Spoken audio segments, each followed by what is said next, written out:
What's up, guys? It's Wheezy here, and welcome to episode 25 of Pay to Glory. So, the sweat tournaments are back. The DKT is back live. It's not really back because obviously it's been around the whole time, but the sweaty games are back because this week is the first week where they're doing an actual prize. It's not just monetary or a crappy gold pack or a premium gold pack or something. Now you can actually win prizes. So now you can win for this week the ROMA eSPORTS FNATIC kit, which is a really cool kit. It looks like the ROMA one, but it's got the FNATIC logo on it. Next week I think you can win the Vitality one. As well, there's another one which I can't remember, and then there's like the hashtag United one, which I know that tournament's going to be crazy sweaty. But what you guys are seeing here at the start, before we jump into the actual gameplay, was very first was the kit. The kit was a kit from the Barcelona FUT Champions Regionals. I don't know what the name they called it, but it was basically 2 weeks ago. If you watched on Twitch and you linked your Twitch account, if you watched any of the time, you'd be awarded that kit. It was a really cool kit. A lot of the EA Sports kits are actually interesting ones, so definitely something. It's a nice little reward for just watching that gameplay. So as we jump into the first game, you guys are seeing a really, it's a good team. This is the first round. I usually don't come up against this good a team in the first round, but like I said, these tournaments are super sweaty right now. This guy's got Neymar, wants to watch Mbappe. Who else did he have? He had Dembele in there. He had Alexandro. You know, just a really, really tough team to play in the opening round. And this guy was no slouch. You know, he was not necessarily like the greatest attacker, but he definitely caused me some problems defensively. You know, his keeper and his team was just playing, you know, outstanding. Unfortunately, I wasn't able to put a few of these chances really early on away. You're going to see another chance here with Lothar Matthäus where I come across. I thought I had a sweat goal here, but I don't know if he bangs it off the post or off Pogba's legs or what have you. But just unfortunate not to be able to score, but we do come back in there with Marcelo, powered through to Shevchenko, and Shevchenko gets his goal. So you guys also saw there that I did the Lone Prime SBC, Andrei Shevchenko, and the reason for that was he was a card that I really wanted. He was one of the SBCs that I was kind of like waiting for. Obviously, I've talked about this a lot, but I want Henrik Larsson as the main guy. But this was the other guy that I was like, if Larsson ends up coming out in May, maybe I'll be tempted to do Andrei Shevchenko, just because, you know, I was a fan of Shevchenko back when he played, you know, even back in his Dynamo Kiev days.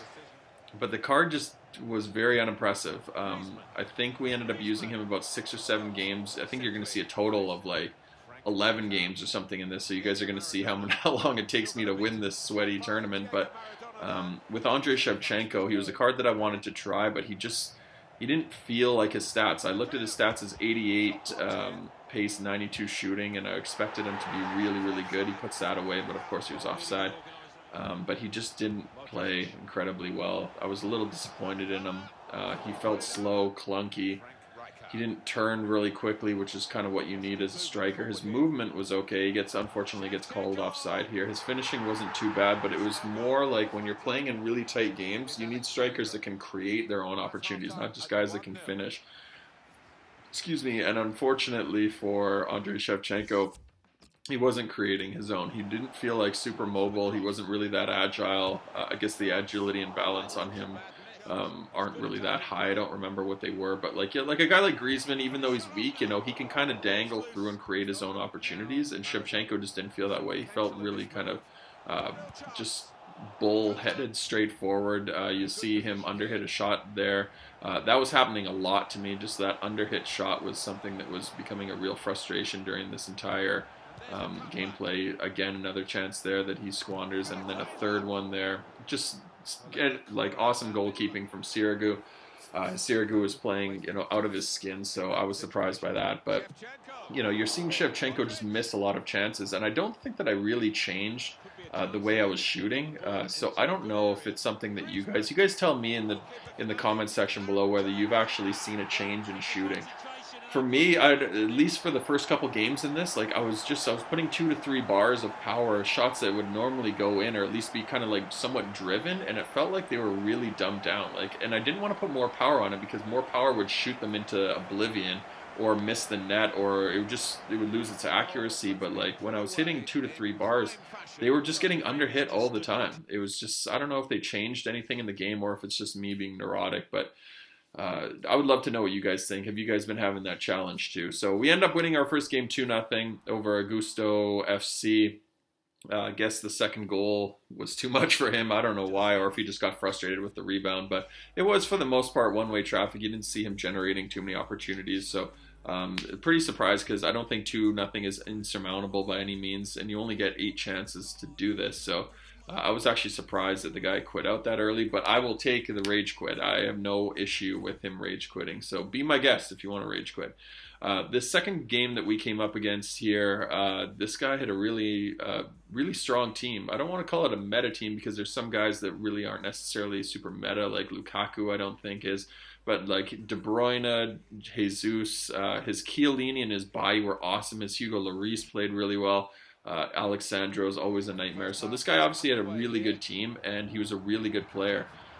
He didn't generate a crazy amount of opportunities. I thought I had a goal really early on here in the 6th minute, but unfortunately Shevchenko squanders another opportunity. So maybe that's just me, maybe it's just my fault, but again, Shevchenko just wasn't putting balls away. So it might have just been I just had a bad experience with him, but it just wasn't good enough that I would justify spending 700 grand on him. So learning lesson for those of you that don't do this and just do any SBCs, or considering doing SBC, go get the loan player. Try the loan player out, because you never know if you're going to like him. Even with Henrik Larsson, I'll probably end up doing the loan first just to try him out. You can always do the Prime SBC version later, but definitely go out and try the loan version first.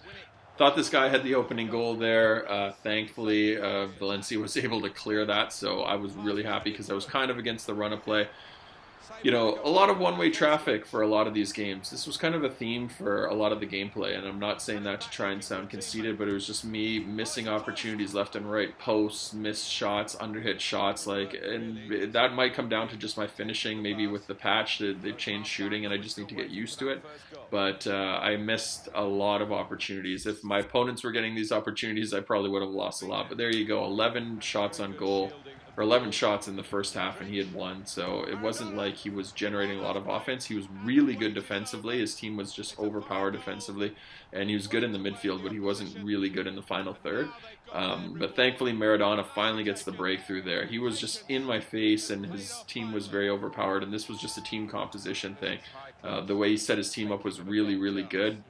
He had pretty much powerful players at every position in that back line, so it was causing me a lot of issues to kind of break through, but thankfully Maradona took that really well in stride. I gave up a free kick here in the last minutes of the game. I thought in the 90th minute he was going to put that away, even though I feel pretty confident the guys usually aren't going to hit a free kick. I always just try to cover the short free kick or the layoff or whatever, but you never know with FIFA. You never know, especially in the 90th minute, that if he's ever going to hit a free kick, that was the time to do it. But we do escape the second game victorious. We do win at 1-0. Not the most glamorous victory, but I will take it. A win's a win. Daniel Eduardo 199, GG's to him. Defs FC, he played really well, and he deserves better. He could probably end up winning the tournament at some point, but unfortunately he came up against the Army, and the Army showed him what was up. So we do head into this third game, and I gotta be honest with you guys, this is where the game just frustrated me. It fell apart. If you look at this guy's team, not a great team, not a bad team. He's got some really good players in there. Bailly's got, Christian Eriksen, I guess. Like, Walker's a good player, but Dele Alli's decent. But the team for him just played absolutely out of their skin. And I'm going to say this with all due respect. This is not to insult the guy. Like, I give him credit, spoiler alert, that we end up losing this game. But it was just, if you watch the clips and the way guys take opportunities and the way they handle their players, you can usually tell who's a really good player. And again, not to insult this guy, but just when he's taking his chances, like here, that was just poor defending on my part, but watch the opportunity here. A lot of guys would have hammered that away, low driven, or even chipped the keeper, but he's taking his, he's not handling his opportunities properly. He's just kind of running in a straight line, and like, look at that. Like, if you're telling me that that's really like a well-deserved goal, like, I know that I edited a lot of this, and I try to keep any opportunities in the game. I had a lot of possession. He was kind of hitting me on counters, so I wasn't able to get like real clear opportunities. But that's kind of what I'm talking about. He just kind of hit a shot blindly with the defender in front of him, and it just seeing-eyed seeing eyes its way into the corner. This was a nice pass and move here. But again, just hits it kind of straightforward. My keeper just parries it conveniently right to his player off to the side of the net, and it creates this perfect path where he can shoot it. And I'm not saying this to try and sound bitter. It's not. It's not anger at him or anything like that. It's just, I can tell you for a fact that my team played totally different than they did in the first 2 games.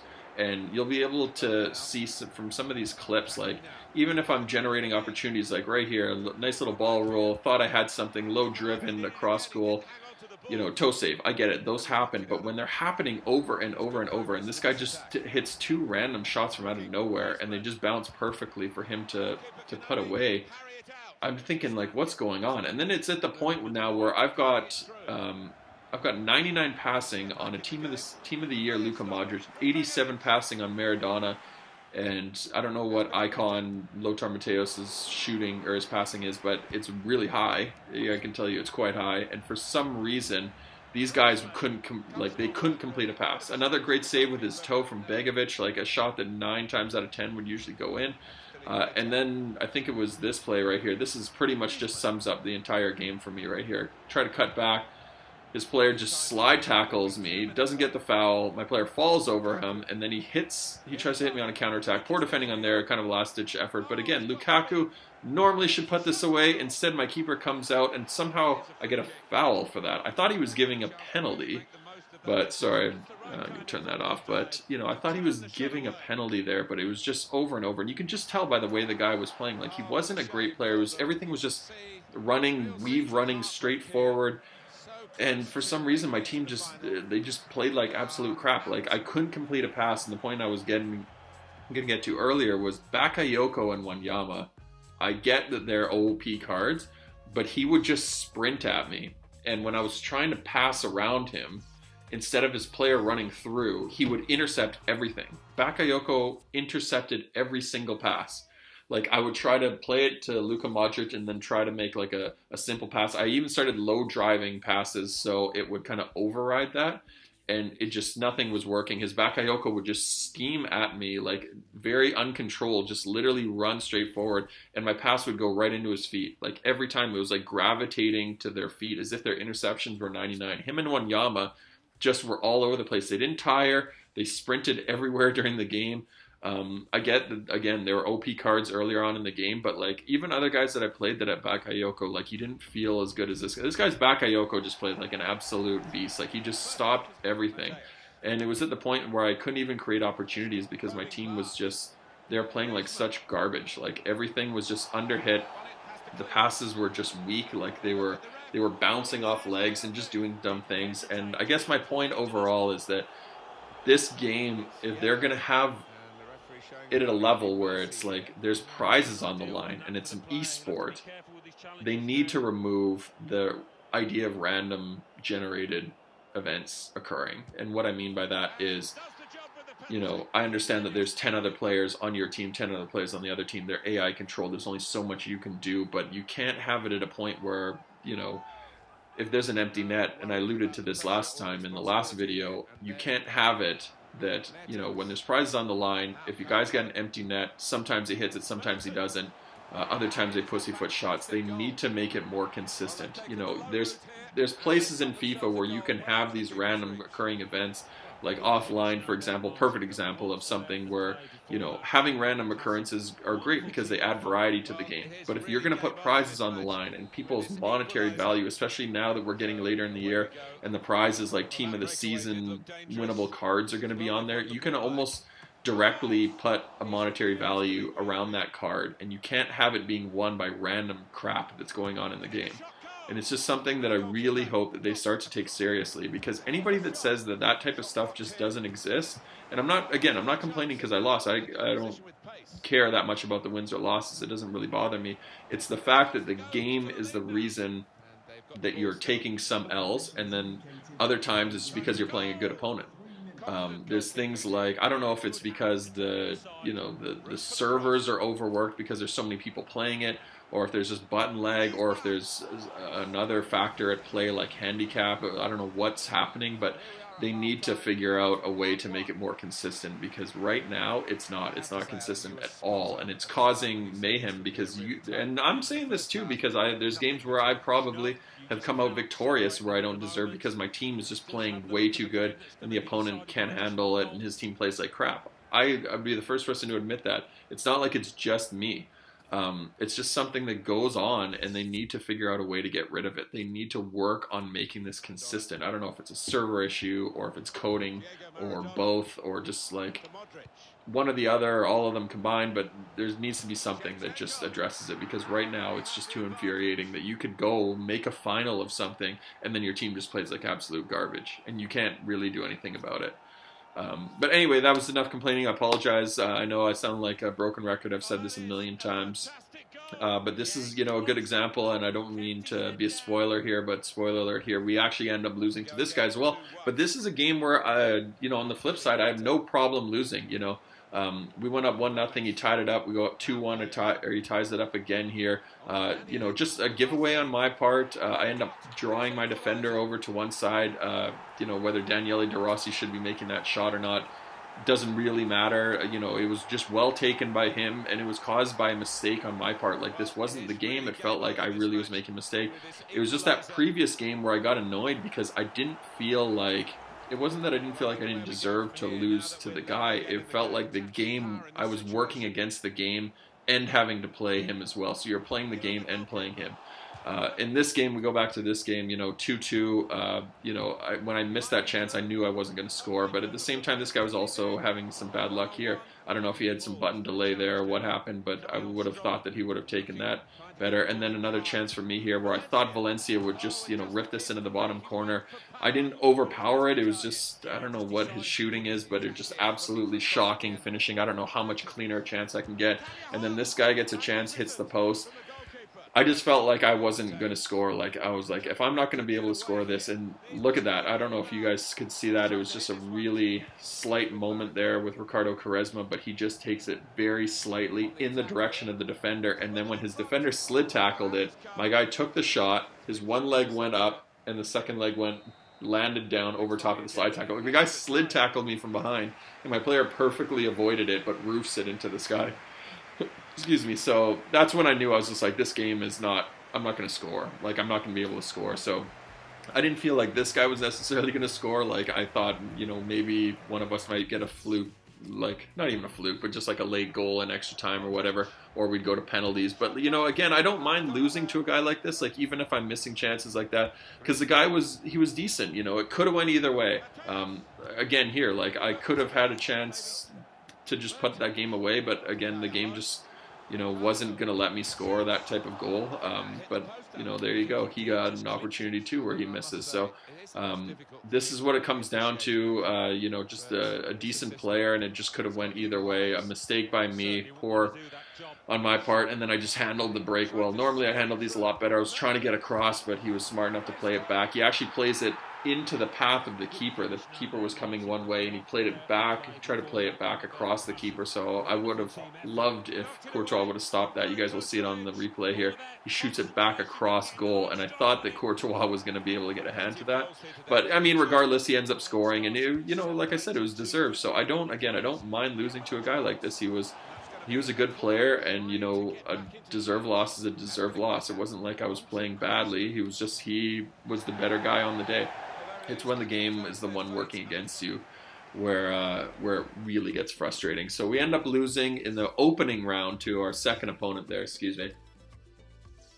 to our second loss of the day. So we're actually 2-2 on the day. So we made it to the semifinal, and I've actually found that the semifinals harder for me than the finals themselves. Like, I don't know if I've lost a final yet, but semifinals seem to be where I'm hitting my kryptonite, I guess. So I've lost so many semifinals so far in this episode. I end up losing another one. So, like, it's just the semifinals to me is like the players that I'm coming up against. And you could come up against a really good player, like in that last game I came up against him in the opening round, but it just feels like kryptonite. My semifinals are my kryptonite. So we go back into the opening round here. We come up against this guy. He's got 4-2-3-1 wide with that Miss Jesse Lingard, which I believe I mentioned this on a previous video, but if you ever get the chance to do that later in the year, because sometimes they like to reintroduce cards late in the year, I highly recommend doing it, or just going out and getting the Inform. The Inform's a little bit different. It's 2+ pace, but it's 2- in the shooting. But I can tell you, man, that Jesse Lingard card is very, very underrated. He is an awesome card. He's super agile. He just plays really, really well. I highly recommend it. But as we jump back into the gameplay here, we do open up the scoring in the 4th minute. The game felt totally opposite from a couple games ago where my team started playing lethargic, and the last one was because they went into extra time. But the start of this one, I put a fitness card on them. They played absolutely crazy. Like, they were just, like, you can just see the crispness. They were just pass and move, pass and move, pass and move. They're taking everything in stride. And I don't understand what causes, sometimes they do that and sometimes they don't, like what causes the game to determine whether it's going to play crisp or not. But I can tell you that this game was playing really good. Credit to his keeper for making some stops. His Courtois was causing me absolute nightmares. He was very aggressive with his Courtois. I thought I had a couple in here where I probably should have been smarter about like how I handled it. I should have been, like you see, he's just rushing in. I should have been playing the sweat across, and his team was actually covering quite well, but frustrating on my part, annoying that I wasn't doing better with these. But his Courtois, as you can see, standing on his head. This is the reason why I'm having a hard time justifying getting rid of it. Like, I've played around with the idea of going to Sergio Ramos and putting Iker Casillas as my keeper, but Courtois just is, you know, for me and against me, every time I played against him, he's been like incredible and probably the toughest keeper to beat, just because he's such a big guy and he's got decent reflexes. So I do recommend him if you're considering, you know, a high-rated keeper.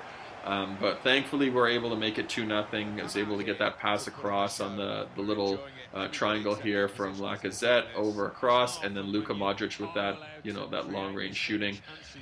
That Hunter card helps it out probably a bit, I'm sure, too, but, you know, he rockets that into the top corner. So that's the type of card that you really expect, or the type of shot you expect from a really high-rated card, is that he'll find those corners. Thought I made it 3-0 with Lacazette. Unfortunately, wasn't able to sneak that in. Normally, that usually goes in, just a nice little cut inside. They always think you're going to cut a cross goal, but I like to cut back and then slip a little shot in. Unfortunately, Thibaut Courtois, you know, what else can you say? The guy is just an absolute beast. So very, very good keeper. Highly recommend him.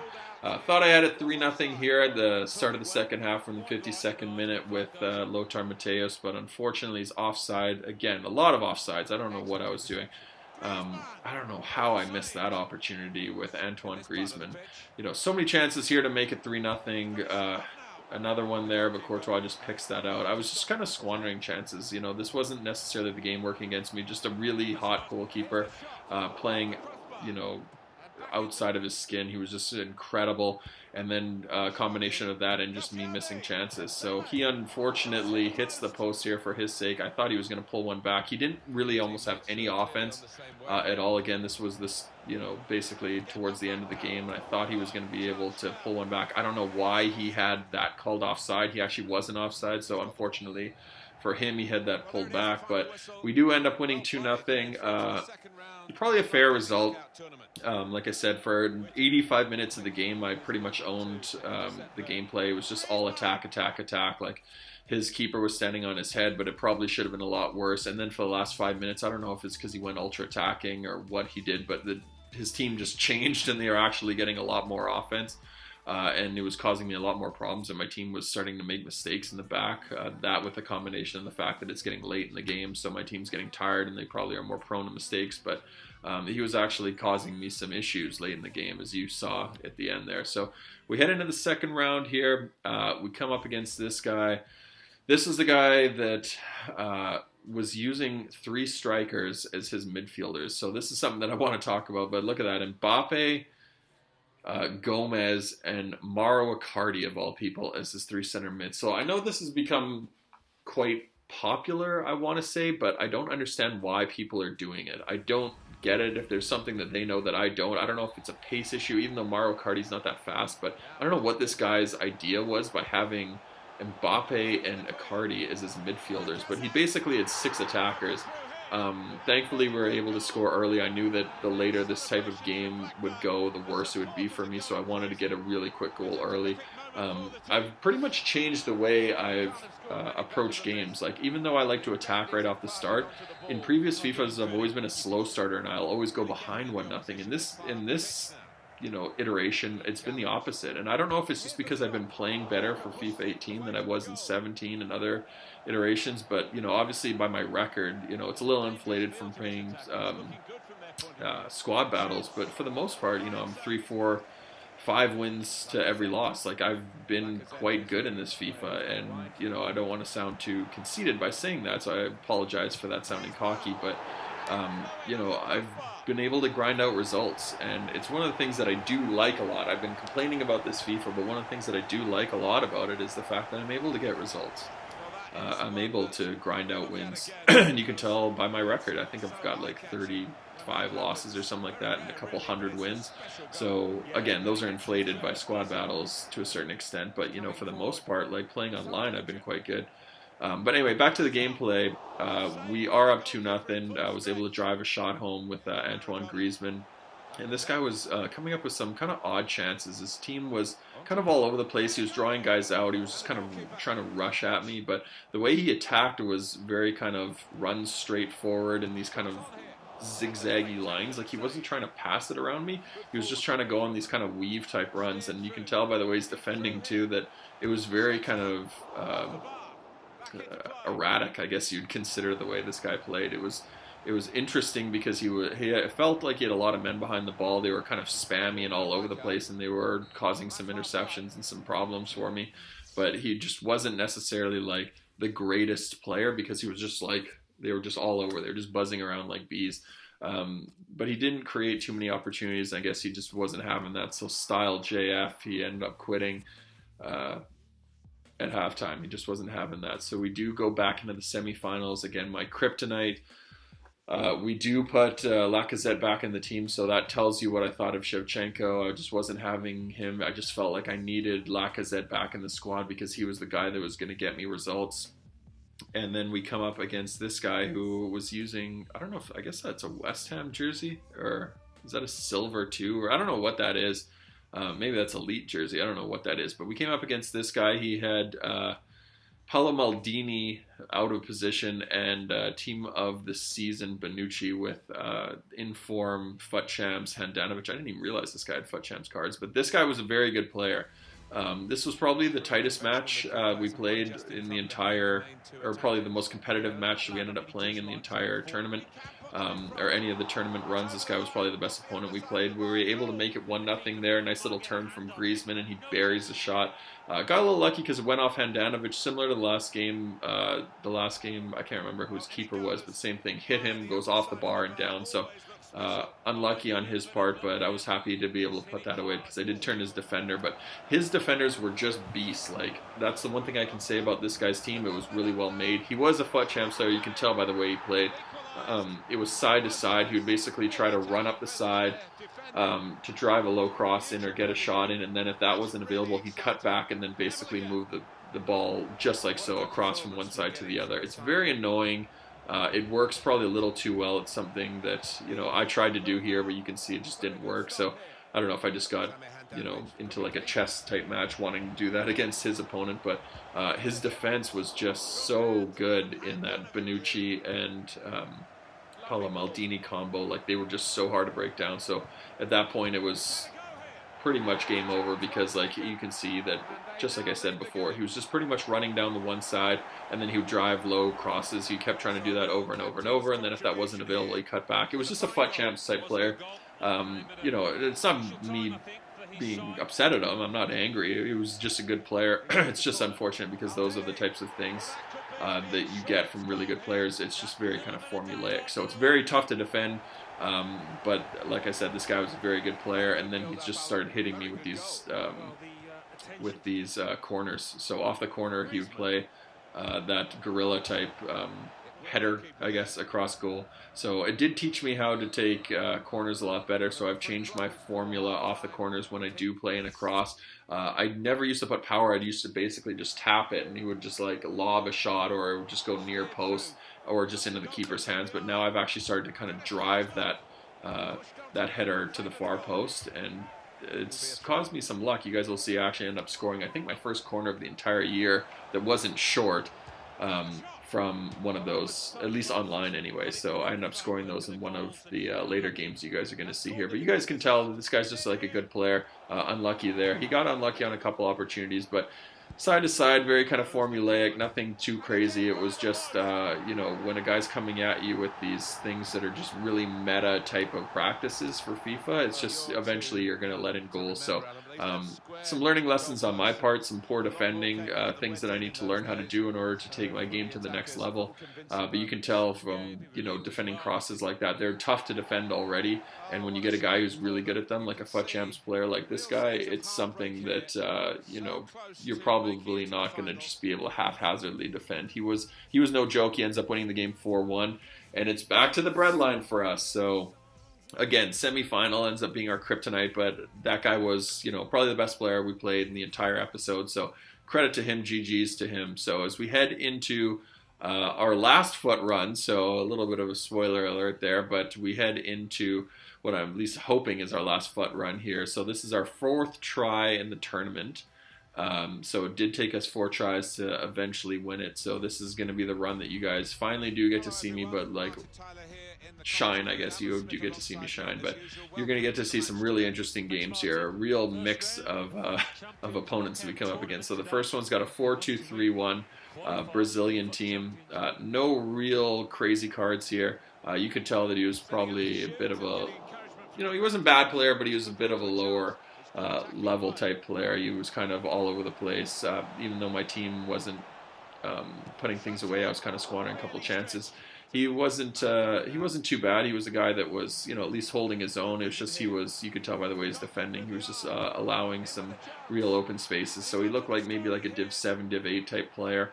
Just one of those guys that was trying to win, you know, the kid or try to get himself into FUT Champs. But you know, he was you know, holding his own, decent player. We were able to get through there thankfully with Maradona. And after the last game where I basically had no opportunities because his defense was just, you know, locking me down with his Maldini and his Leonardo Bonucci, I was pretty much going to finesse that all day. I wasn't going to take any crazy shots from, you know, really poor angles. You know, everything was kind of high percentage shots. I just wanted to really just attack this guy and get these goals because I didn't want to spend too much time wasting. So we do end up getting our second goal with Antoine Griezmann. I don't know if that was the team's, just the lack of quality here and just the way the guy created his team, but like you can tell, actually I don't know if you'll be able to tell from this angle, but I remember taking this shot and I just hit straight forward. I think he just shot it right at him and the keeper just kind of dropped and just went over top of him. It, like the way it hit the back of the net, it was tough to tell from that angle, but it just went right down the middle of the net, kind of like right where a person would be standing. So really poor taken finish, but you know, it ends up being finish either way. And then this one, which I was really happy with this one. Little fake shot, kind of danced around him. I noticed he was kind of lunging. He was a lot more panicky in how he was defending. And we essentially go around his defenders and then low driven far posts and Griezmann again, just, you know, doing the business. So after that third goal, I guess that was enough for him. He ends up rage quitting and we're into the second round. So, you know, GG's to that guy. But he's going to have a bit of a tough time getting through that tournament because there are some real beasts in it, and his defending was just a little bit erratic. So we do head into the second game here. We come up against this guy who's got that pink kit. That thing is really ugly, but you could say the same about my kit, I guess. So this guy's team, he had a 4-3-1-2. Nothing that I was super concerned about. He had Choupo-Moting, strangely enough, as one of his center midfielders. And then he had Rashford, who always causes me nightmares, and Morata, and then that informed Jesse Lingard. The funny thing about the Jesse Lingard is, even though I rate him quite highly, I've never had any issues playing against him. So take that for what you will. You know, maybe I'm dead wrong about him, but like anytime I've used him, you know, he's actually been quite rapid. But I think in terms of like really competitive online gameplay, yeah, he's probably gonna be outclassed, I guess. He's just not strong enough. He's not fast enough. He's a decent player, but he's not good enough to justify playing over some of the other guys. So maybe that's the best way for me to describe Jesse Lingard. Good, but just not quite FUT Champs ready. So this guy does give up a penalty. He ends up coming and tackling. Koscielny ends up coming and tackling my Lacazette from behind. I don't know how he did that. He didn't even have the ball. Lacazette had passed it off, and his Koscielny just comes, and I guess he just hit like lunge tackle and ends up taking the guy out. This happened a couple times actually in a couple of the games. Ended up getting a few penalties in this run, and half of them were from guys that weren't even on the ball. It was like guys slide tackling or tackling players that didn't even have the ball. It was a really bizarre one, but we do end up going up 1-0. This guy gets unlucky not to tie it up here off a corner. That was really his only kind of chance. He kind of had a half chance here with Rashford. Just got caught with my player switching. But again, you could tell, like, again, not to knock this guy, but you could tell by the way he was just taking things. Like, he wasn't like a super great attacker. Like, it was just kind of like spammy type of try to rush forward. And you can kind of tell there from the way he ends up quitting after that second goal. Again, he was really aggressive with the way he was bringing out his keeper and his defenders. He was just rushing everything in, so I just had to sweat it across to get that second goal, and he ends up quitting. But my point is, like, he just wasn't like the level that you'd see in FUT Champs. Some of these guys probably will make FUT Champs, and again, it's not to insult anybody. It's just, you know, FUT Champs is a real grind, and you really don't want to play it unless you're at the level where you can compete. And, you know, if you're going to draw guys out, you're going to attack in a very easy to predict way. You're really hoping that you can just get some kind of spammy, you know, fluke goal. So, like, unfortunately for that guy, you know, that's really all he could really hope for, because he was never really going to score. It was just kind of very straightforward. He might be able to get a corner or something you guys saw, but it never really, you know, created any problems for my keeper. So we do head into the semifinal, get the Kryptonite game going here, and this guy's got Kevin Gamero and Antoine Griezmann, our boy Antoine, up front. And then again, I'm through here on breakaway, sort of a half break. I don't know what he did there, but I ended up trying to take the shot, and I guess he put the tackle in when I hit shoot. Unlucky for him, because he does give away a penalty there. Like, just when I was mid-shooting animation, he ends up hitting my guy off the tackle. I don't know why I fast forwarded that. I probably should have kept the replay in there. And again, we are going to give that to Diego. Diego's going to step up, and he's just going to roof this. Diego, bang, bang, bang. So I've actually had some luck with that. So if you guys are struggling with penalties, the one thing I would recommend, I've been seeing a lot of penalties from watching Twitch and watching YouTube videos, mainly on Twitch when I've seen guys do this live. Penalty shootouts, guys tend to always go just like low hit towards the bottom corner. Low powered hit towards the bottom corner. The one thing I would recommend is basically, obviously the way penalties work, you power up before you shoot it, but if you hit like 2-3 bars, the shot's going to raise. So almost everybody's predicting that you're going to shoot low. Like, almost nobody tries to stop high. If it's mid-level, there's some danger that it will get stopped, but for the most part, going high, I've never had one of those stops. So you're going to see this kind of be a little bit of a theme throughout the gameplay here, is that anytime that I've gotten these penalties, I'm taking everything really high, like just high driven over the keeper, because even if he predicts the right way, it's going to go over him. So very lucky on that, because he did predict the right way, but again, just shoots it over top of him, and he's never going to stop that. So we're up 1-0 against this guy. Had a couple chances here. Lacazette's never going to power it through there. He ends up taking that quite poorly on the touch. This guy's Buffon, though, just stood on his head. Similar to Courtois, Buffon's biggest thing was his positioning. Like, I don't know what his positioning is off the top of my head. I'd have to look it up. But it just felt like every time that I was about to take a shot, his keeper would predict where it was going to go. So Buffon was really great in that sense. And then when we start the second half, again, this guy, similar to the other FUT Champs quality player that we played, everything is just run to the byline and sweat it across goal. And maybe this is just bitter. This is just me being angry, but it just works so well. That was poor defending on my part, kind of, you know, over predicting where it's going to go, but that just works way too well. Like, I really would like to see that nerfed. I don't think that's really requires any skill to do. It's just one of those really frustrating ones. You know, when you're trying to create a real good opportunity and there's, you know, a real clear shot and your guy pussyfoots it. But then if a guy low drives it, your guy can one-time it across. First of all, the pass is perfect, and then he'll one-time it. It will go through a defender's leg like that. That's not a low-driven pass across, but that's kind of what I'm talking about. It just goes through like a defender's legs, and it will rocket into the bottom corner. Whereas if you are right in front of the net and you try to finesse it, or you just underpowered a little too much, like it'll just pussyfoot shots. So I'd like to see those things corrected. I'd like to see more kind of real clear-cut opportunities, just find the back of the net, and that low driven get nerfed, because the low driven is just so stupid. It's just crazy how overpowered it is. But this guy ends up making it 2-1. I was a little frustrated because I didn't think his first goal I should have allowed. It was just my bad on defending. I should have known that he was just going to sweat it. But this one, I defended actually quite well. I was right in front of him, didn't commit, but for some reason my player just does that slide tackle and he shoots through him. So I was a little annoyed. I'm not going to lie and act like that wasn't probably the most frustrated I'd been, because I felt like I was actually creating more opportunities and this guy was undeservingly back in the game. But thankfully we were able to create the tying goal in the 80th minute. I thought I was going to be eliminated in the semifinal, but we get the ball through to Maradona, shush, shush, shush, shush. So we get the ball through to Maradona and he finesses it past Buffon, who's standing on his head. It was just one of those ones where if Buffon came charging out like really aggressive, you knew that he was going to cause my guy to stop it, but he just sat back and caused some problems there. I thought I had the equalizer here, or not the equalizer, I thought I had the go-ahead goal, 90th minute, when the ball got popped up, and I thought Lacazette was just going to walk in and power head it, but he underhits the header, and we have to go to extra time. So I was stressing out here to a certain extent, even though I'm usually quite cool. It was just frustrating because it was the third semifinal that I'd been in. I was just like, why do I keep coming up against like animals or whatever in the semifinals? Or like, why am I just coming up against these guys that like really probably shouldn't be in the game? And it's not a knock against this guy. This guy's actually a quite good player, so maybe that's just bitterness. But this was a great tackle actually by him. Bad touch there. I took it away. I knew he was going to slide. I took it away from him, and I thought he was going to give a penalty, but it actually ended up just being timed really well.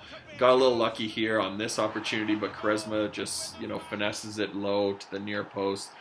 Thank God, too. So we end up winning 3-2 in extra time, 118th minute. Missed opportunity after missed opportunity on both our sides. Mostly for me, I was like squandering opportunities left and right because guys were under-hitting shots or just getting like toe poke saves or whatever. But thankfully, Ricardo Quaresma, the super sub, comes on, puts that away, and then we just go ultra defensive and we just basically have to tass it up here and just finish off the game. So I ended up creating a bit of a half chance here. I was trying to go for that fourth just so it didn't leave any room for doubt, but thankfully that ends up being the end of the game there. I probably should have done better with that and just sweated it across earlier, but end up winning the game 3-2, which I am totally fine with because all I cared about was going into the final. I felt really confident going into the final. I just needed to get past this hurdle of the semis. The semis just for some reason seemed to be my biggest issue, and at least in this run and in previous FIFAs. I never really have, I don't want to say never, knock on wood, but for the most part I've been quite lucky and I don't really have too many issues in finals, but in semifinals have been an area where you'll come up against what feels like the best players. So we head into the final here. This guy's got the FUT Champs Barcelona kit there, and then I don't know again what that is. I don't know, maybe that is West Ham. I'm not really too sure what that is, but it's got EA SPORTS on it, so I guess it's an EA SPORTS kit. I'm guessing it's like an elite kit or something like that, but we come up against this guy. He's got Michael Owen as a cam, that icon Michael Owen, 88 Michael Owen, and then he's got those training cards on his Aaron Moy, his Lacazette, his Gabriel Jesus, and then he's got Adam Lallana in there for some reason. And the funny thing is when I saw those, I actually felt better. I always feel like guys that use training cards are guys that need a training card, if that makes sense. I don't know why. Training cards never really bother me. I thought we were up 1-0 though here, but I ended up knocking it off the post. So this guy was actually an interesting opponent. He was, decent or quite early off, but we just came in full of confidence after that win, and we end up scoring that. Little bit cheese, but that corner, that's what I was talking about. The guy was doing that to me in that FUT Champs player was doing that to me in the last time we got knocked out, the last semi-final we played. So we end up driving that free kick off the corner, and then end up hitting it with Antoine Griezmann driving it to the far post off his head. So I was quite thankful for that. I thought we had a second one here. Read what his keeper's doing, end up driving that into the net, but Maradona, of course, was offside because he got caught too far on the end line. It wasn't even close. He was like well offside. And then I thought he had an opportunity here, kind of a half chance, end up giving that away, but thankfully it bounces back to Courtois. So we end up escaping that one. That was quite lucky in that sense. And then he ends up giving a penalty away here. Again, what I was talking about in the last time, there were that last penalty that we got a couple rounds ago. His Nathan Ake just comes and slide tackles my player from behind. I don't know if I end up watching it. No, I don't, of course. But it wasn't even the guy with the ball. He just came and slid tackled my player. I guess he just was panicking and hit slide tackle to block a shot, but he was controlling the wrong player. And then, of course, just like I said, you know where we're going. Top corner. Just get that power 2 to 3 bars and then essentially move it to a bit of one side, and it's just going to rocket into the top of the net. So that used to be a very OP penalty type method, I guess, a couple of years ago. It was off to a side and then up. Because just keepers nobody ever predicts stopping there. But, you know, this guy obviously didn't read that, but it was just well taken as well. And then he makes a huge mistake with his Chris Smalling. Antoine Griezmann takes that. I don't think he meant a fake shot. At least I don't like to think that he meant a fake shot with his center back, but we read that with Antoine Griezmann. You'll see it again here. I don't know what he was doing here, fake shooting it right back in the middle. Griezmann takes it, slow right down, finesse it around the keeper, and we're up 3-0. At that point, I was feeling a lot more relaxed, but at the same time, 3-0, as you guys know, I've said this many times, is the worst lead you can have in FIFA, usually if it's too early. The fact that we're up 3-0 at half, I felt a little bit better. But it's one of those leads where if a guy scores one, the momentum is going to shift. It's just going to shift like crazy. So if you're up 3-0, make sure that you are smart about how you play, because if that guy makes it 3-1, you can expect him to probably make it 3-2 or 3-3, if not win the game. So I do recommend tassing it up if you have to. I actually thought that he was back in the game here. He did stop playing before the end of the half, and then he tried to pull it back. And I thought he had another one there, but he ends up squandering that chance. And then Antoine Griezmann off the bounce, a little bit cheese coming back to him, but he makes it 4-0, and that's when I knew this was game over. Griezmann just hammers that through. I'm not going to give up a 4-0 lead, you know, like, I don't care who you are. I'm sorry if that sounds conceited, but, you know, I'm a good enough player at, like, just holding possession that I'm not going to give up a 4-0 lead, especially to this guy this late in the game. He ended up kind of screwing around with it with his keeper. He would kind of come and go. I guess this was one point where he'd left the game and I just took it from his player. It was very unpredictable. He'd kind of come back in. He would do stupid things with his keeper, go on a run or pass it around, and then he would just start to attack. And then he just stopped playing at one point, so I just took the ball away from his Nathan Ake and made it 5-0 and put in no doubt. So I just wanted to make sure that we were solidifying this. If I had to make it 10-0, I'd make it 10-0. But that was what we wanted. We wanted those 2,000 coins, but more importantly, we want that FNATIC kit. My goal is to get the Vitality one and the hashtag one. I'd really like that hashtag one. I think it looks really cool. But I was really happy with this one. We'll use this ROMA eSPORTS kit with the team, as you guys are going to see here. I'm going to pop it into the team and use it in there with that Seattle Sounders. But that is going to be the end of the episode. I hope you guys like the run. Appreciate you guys sticking with me till the end. Until next time, guys, take care. Peace.